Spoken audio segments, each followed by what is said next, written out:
All right, guys, welcome back for the third and final time. Now we're going to be going through hip extension with internal rotation, where the other two parts we had were down on the floor and you were more into a hip flex type of position.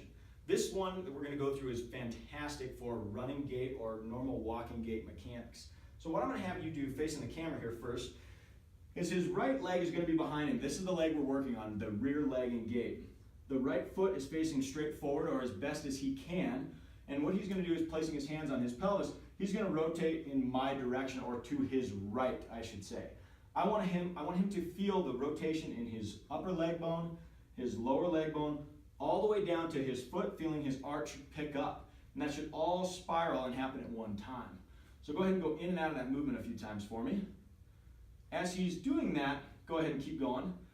What we want to coach, or he wants to coach himself, is to get more rotation through the pelvis, or to aim his pockets away from or towards his right side. What I don't want him to do is to separate his upper body from his pelvis, which would be like moving your spine only. See how his pockets or his belt's facing straight forward? He's just cranking through the low back in this case. And you're not targeting the tissue at hand here, which is the outside of the hip. So if we're working on this rear leg and gait mechanics, face this way for me. There you go. Right leg is going to be back. This is the outside of the hip we're going to be working on, and we're going to rotate towards that side and then back out of it. And this can just simply be in and out, in and out. I like to call this one the grocery store liner, just so people get the idea that you're doing this all the time.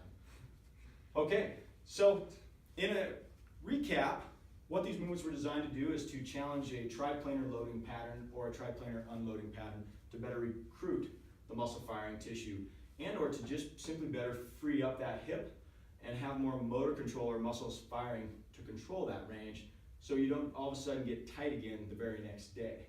But Julian, this isn't easy, and it's going to take some compound interest, and it's going to take some time. Sounds great? Sounds good. Stay tuned for the next movement segment coming up next month.